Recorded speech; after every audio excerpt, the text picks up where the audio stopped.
Hello there! So, I've decided today to go ahead and make a tutorial on how to get Stevie Vaughan's tone, at least as much as I can do it, on the Axe FX. I've done pretty good so far. I've done some pretty successful clips and some patches in the past that I think people have had good reception on. And I figured I'd just go step by step from a blank slate to a finished sound to kind of get an idea of my thought pattern and what I was doing on each of the stages to kind of get there. There's a lot of nuanced stuff that some may not hear, some might, but it's kind of like the sum of the whole part. You add a little bit here, add a little bit there, and it ends up being a pretty good patch in the end. You can even use this patch for things that are not Stevie Vaughan. It's just a good, clear, grinding Texas tone. So, start off with a clean slate. We are in Axe Edit. I really love this program. I start off with a blank slate, and we start with an amp. I go right to the Reverb AB. There's 3 or 4 choices now, but the AB I think is a good starting point. It seems to be the most standard, and I think it's the most accurate of all the amps because I think that's the amp that that Fractal used to make. I am also using the firmware Quantum 1.0 that just came out a couple of days ago. It's a fantastic firmware. I think it's one of the best sounding so far, obviously. You can download it on the forums at any time. The link will be in the description below. Next is actually to copy and to paste. 2 amps, folks. 2 amps in Stevie Vaughan setups. A relatively clean amp and a relatively dirty amp. Both are relatively clean because they're Fenders, but the big thing is that they kind of complement each other depending on how you play and pick. Both are the same amp. Sometimes the super reverb works, sometimes it doesn't. I tend to start with reverbs, and depending on what kind I'm going for. If you're going for a real glassy SRV, I add a super reverb. If I'm going for the older, darker, kind of a grindier sound, I stick with 2 reverbs. Next is the cab.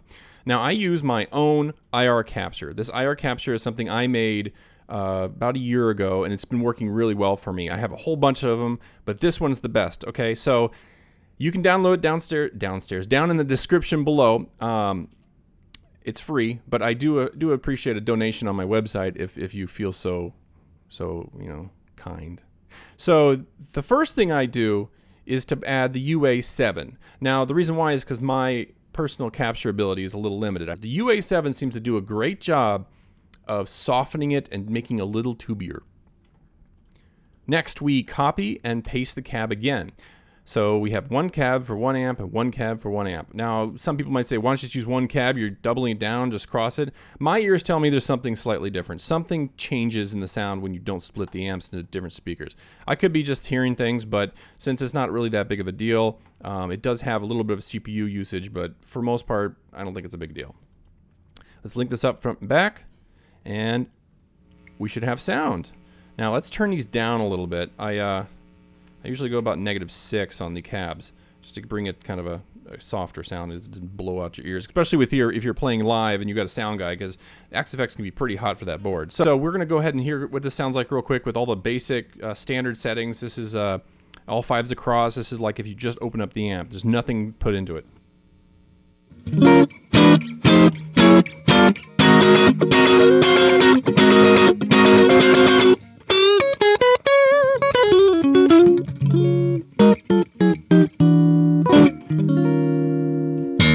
Not bad. I mean, it does sound Stevie Vaughan-esque, especially if you play the licks right. But it does have kind of a darker... It doesn't seem to have that 3-dimensionality that I like to hear. So, we start off with adding reverb. I know this is kind of controversial. Some people think reverb is a crutch. The reason why is because I'm on headphones, and most amps have a room to breathe in. You don't have that closed mic, no sound. So I like adding just a little bit of reverb, and it's the... where is it? We got Reverb 1. And that is the Rec Studio C at -9 level, 100 mix, and parallel to the main line. The reason why is, a couple firmwares ago he fixed it. Up to I think 50% mix. It doesn't change the volume if you plug in and plug out. This is mainly a creature of habit for me. I do this so that when you're playing live, you can take the reverb off and on, and it doesn't change the volume of the sound. It's just adding it or subtracting it. See, now it sounds like I'm a little bit in a room, right?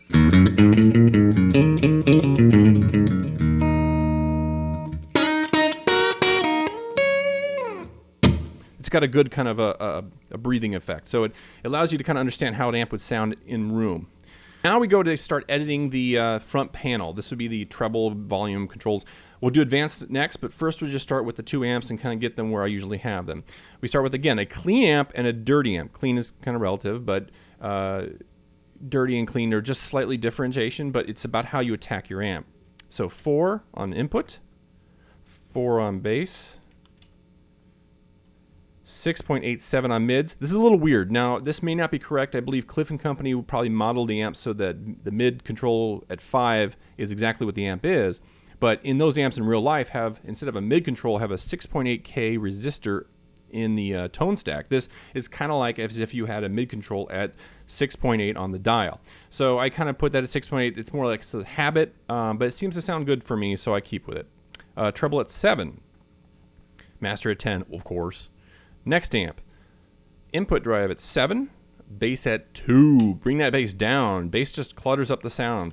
It doesn't make it sound better. It doesn't sound beefier. It just makes it kind of, I don't know, kind of woolly and bad. All right, treble, bring that up to 9.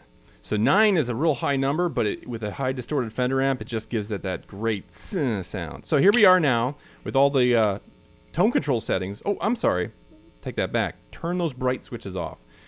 They sound good, but they're not good. I found that they're addicting. They give you that great cut in the sound, but it also makes it a little harsh.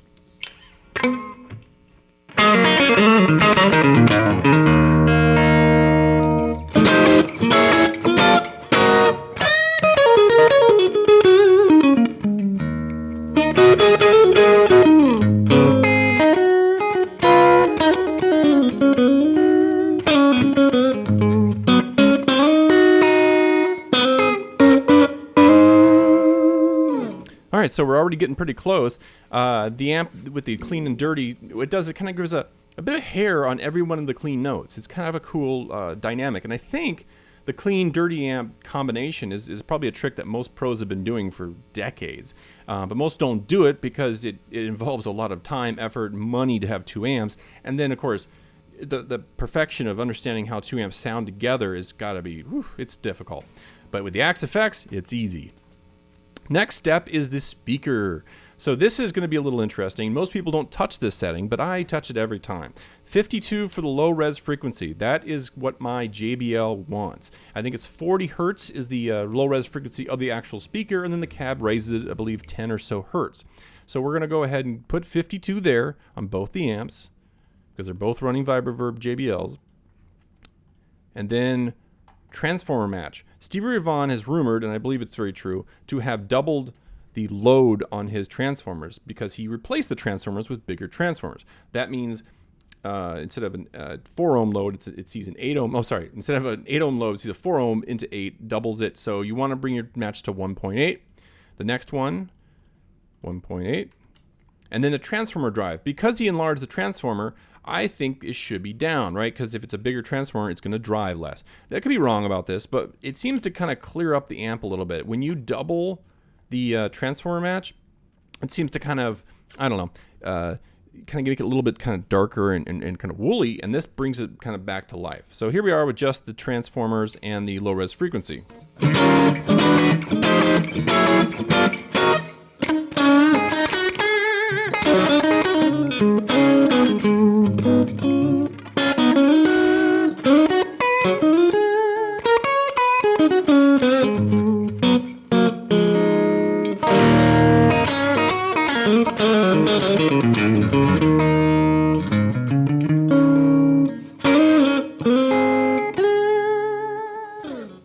All right, so next step is dynamics. So supply sag. SRV had solid state rectifiers. That means he didn't have as much sag as the stock amp. I bring those down to 2. Now these are one of those subtle things that most probably can't hear, but I'll give it a try anyway.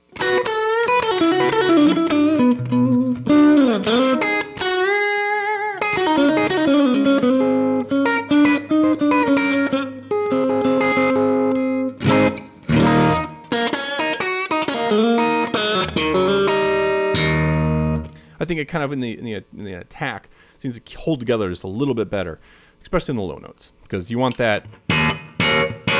That is the Stevie round low E flat. All right, I believe that's in dynamics. Now power.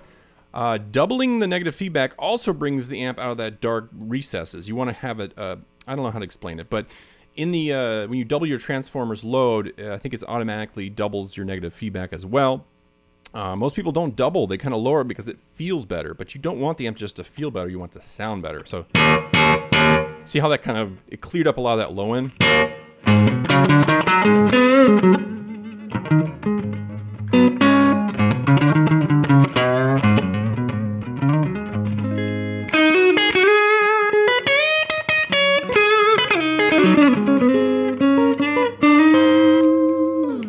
It's everything. So now we add the fun, right? The tube screamer. This is the secret sauce, right? Everyone knows and associates Stevie Ray Vaughan with the tube screamer. There's actually a lot of chatter in the world that he never turned it off, and I kind of agree with it to an extent. I mean, obviously things like Lenny, he had it off, but I think most of the things we hear from him always had it on. So you add a drive. We go to TS Ode. Now, turn the drive off. Turn the level up.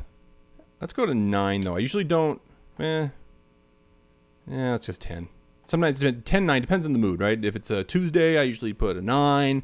10 kind of pushes a little bit, makes it a little less here, you know, pushes the amp a little harder, makes it a little bit harder to understand the notes, but I'm going to go for 10 on this one. Tone, 9.95. Now this is weird, right? Why not 10? Again, those one of those nuances where my brain hears just that little bit helps. At 10, it seems a little strident. 9.95, you still get all the clarity, but it's not less, you know, it's not as bright. I don't know. It's hard to explain. Now, here's another weird one, right? So I did the OD, not the OD mod, even though I'm about to do the low cut and high cut changes. So I go to this 400 and I do this 1000. The reason why is I have a tube screamer, an old TS9 from 1982. And when I A-B'd the two many times back and forth, I found that for some reason these are more closer to my personal TS9, which I think sounds amazing. So stick with the stock settings if it sounds good to you. It's just, this is the thing that I'm trying to do to match my personal tube screamer at home. There's no real right wrong here. I don't think this has that big of an impact. I think since Stevie probably had 17,000 tube screamers and changes throughout the days, this probably is probably the reason why he fluctuated his tone so much, because from gig to gig, his tube screamer sounded different. So let's hear how that sounds, eh?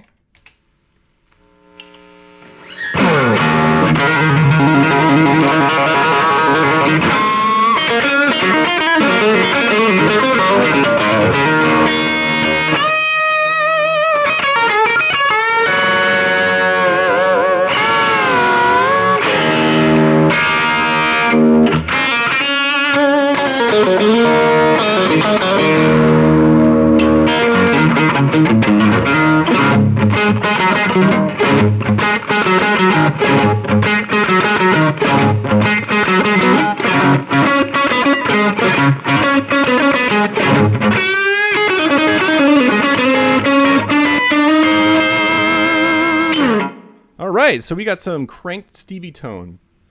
Now again, people would say that that is where it should be, right? Always on. Well, now here's what it sounds like on level 9. Just a slight difference, right?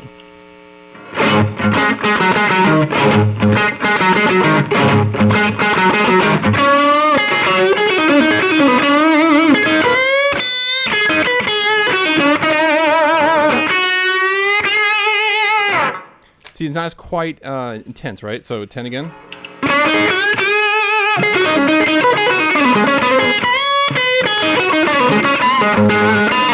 I think I like the 10 tonight because it seems to kind of push the amp just that tubiousness I want to hear. Now, I sometimes add a second drive because he did, right? So I added, it's actually, sorry, I just copy and paste, right? It's almost the exact same thing. I don't know if this is a good idea or not. I don't know if it sounds that great all the time, but it seems good for that like Voodoo Child going nuts, right? So you've got one tube screamer, then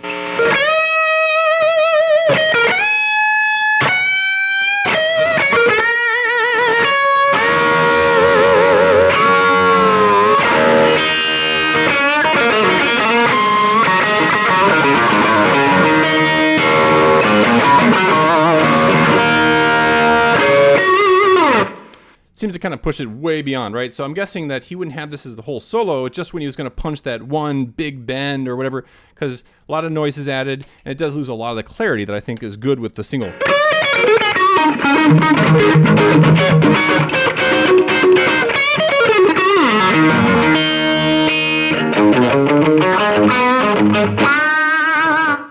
All right, so we're good, I think. This is how I set my patches up. This is it. Oh, I did find one thing. So the preamp tube type that has been recently added in the firmwares is a beautiful addition. I love it because authentic, I think, means that whatever the tubes were in the amp when they were modeling it, they just went with. So who knows what's in there, right? It could be anything from a modern garbage Solvtech to a beautifully crafted GE short tube, I don't know, whatever. So I always seem to gonna go for long plate because long plate, I don't know, there's something about it's tubier, it's more open to me. Could be all my ears, but I enjoy it. So here's the long plate.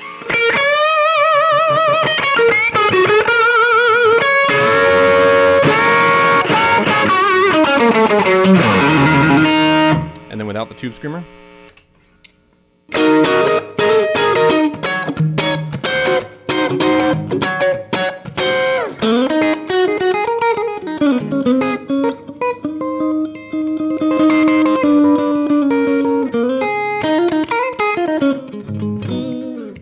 Okay, now with that said, that's the patch, correct? But I always have a second reverb.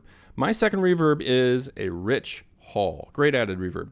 This little reverb here is a bit much at times, but it seems to add, because Stevie was from the 80s, right? And 80s is reverb central. So he'd always record in big, huge, gigantic warehouse type rooms, and then they would also probably add reverb on top of it. So when you're doing a song like Lenny or whatnot, you need the reverb, right? So